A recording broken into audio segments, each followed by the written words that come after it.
Hello, and welcome back to The Grouchy Historian. In this video, I wanted to go over an introduction to studying history, mostly as a review, since I'm sure a lot of you that are currently students in high school have already hit most of these topics, but I thought it would be a good refresher, and for someone who might not have been in the classroom for a while, an equally good refresher. If the study of history does nothing more than teach us humility, skepticism, and awareness of ourselves, then it has done something useful. The topics we're going to discuss today are: what is history? Why is studying history important? And how do we study history? Briefly reviewing sources, bias and viewpoints, and different historical schools of thought. History is a study of the past. Pretty simple definition. But I have a pretty long quote here. What I wanted to do here mostly is that it says that history stretches like a lifeline across the scary present and gets us past that idiot delusion of the exceptional now that blocks good thinking. This is why history is important and why we study it. But I know a lot of people say history is boring. It can be, not gonna lie. For those of us that have taken history way back, it was a lot about just memorizing names, dates, and places. But I believe that history is really the story of people, how we got to where we are today, and more importantly, where we're going. History is a story of people, their fears, dreams, false desires, but most of all, their decisions. All of history is a study of the choices that humans make under pressure, in difficult circumstances, and when facing difficult decisions. Most importantly, I think it's important to realize that you are living in history right now. Your children and grandchildren are going to ask about what happened back then. Trust me, it's already happening to me. The other reason I think history is important is, as I mentioned in that quote earlier, there really is nothing new under the sun. One of the words that I really hate the most because it's so overused and has lost all its meaning is unprecedented. No, not really. Thucydides, who wrote 4,000 years ago, one of the true first military histories, has a very famous quote, the first quote that I teach my students when I teach them Greek history. The three motives that all men have: fear, honor, and interest. Think about that. Has that really changed much in 4,000 years? No. Most importantly, I think history does have some practical applications. The study of history teaches students how to think for themselves, surely becoming a lost art these days, sorting through conflicting and contradictory information in search of the truth. We could all use a lot more of that ability, don't you think? And how to understand the relationship and continuity of events through time.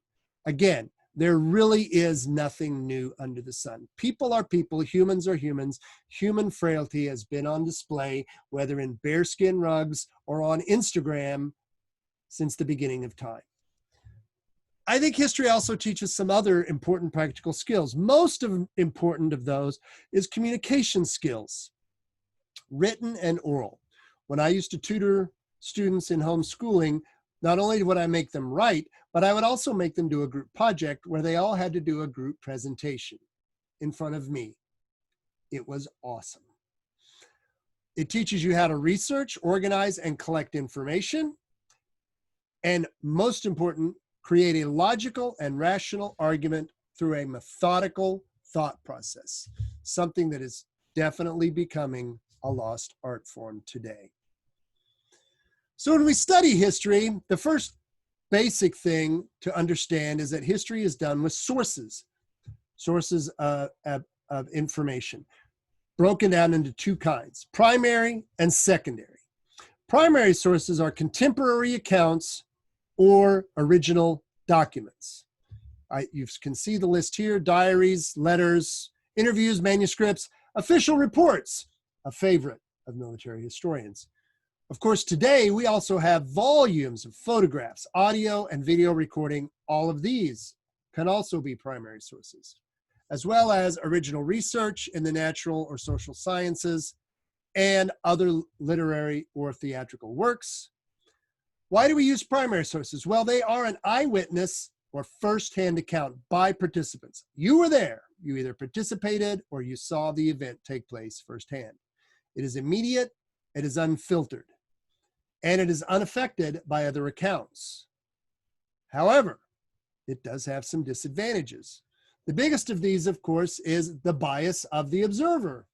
And let's be honest, for those of us that have read a great deal of military history, generals lie in their memoirs. Shocking, I know.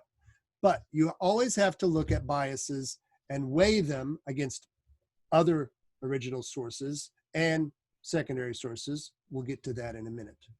And of course, they're incomplete. Again, looking at it from a military history point of view, a soldier in battle can give an excellent account of the 20 feet in front of him and all around him, and him and his buddies in the foxhole. But that's about it.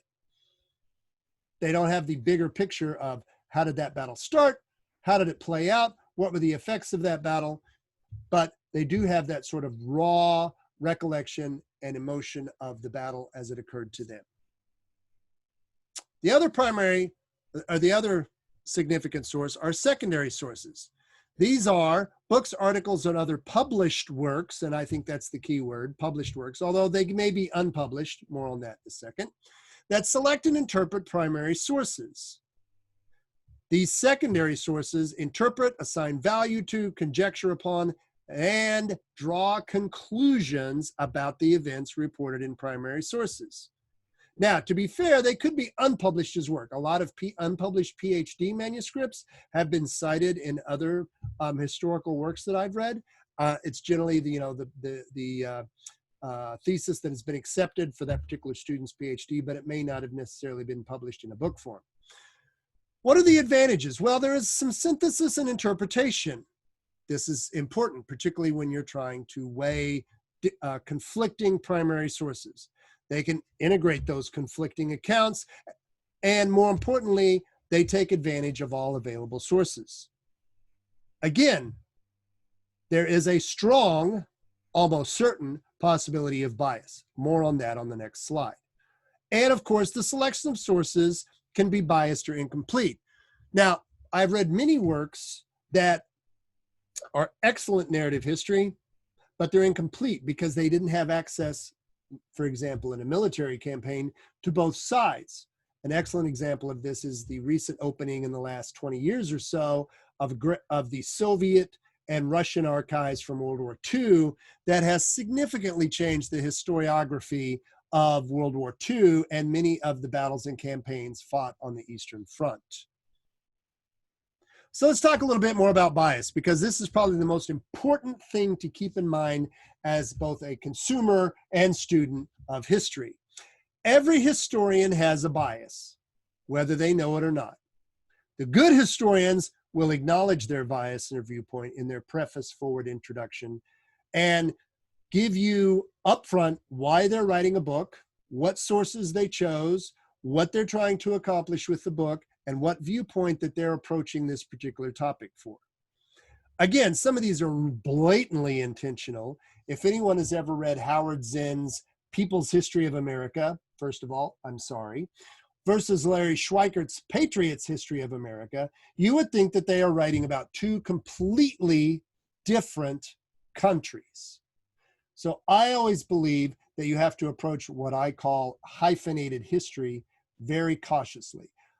I would call it almost partisan history, where the author is trying to blatantly push a particular point of view and has often been found to choose or exclude certain sources that may agree or disagree with his point of view.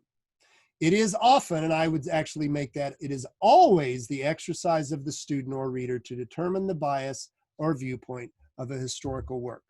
Personally, when I pick up a book that I'm interested in, the first thing I always do is read the author's biography, look at his previous works, and then I might read the endorsements on the back. I have found that this is a very useful tool to either recommend or not recommend a book to me, because you can tell a lot by what the author's previous works are. So historiography is the theory and history of historical writing. This is a class I had to take as a master's program. Let me tell you, it's drier than dirt.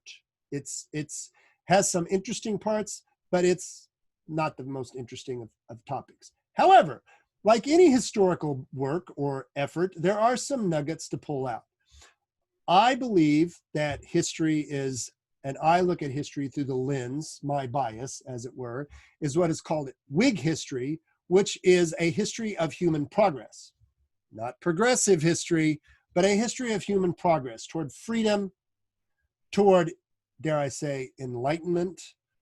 And then I also look at the Annales, not sure how to pronounce that, school, which is a way of looking at history as sort of an integrative study of history, geography, social sciences, and biography. I personally believe that geography in particular is absolutely crucial to studying history. You cannot study history without having a knowledge of geography, particularly military history, but even history in general has always been influenced by the role of geography.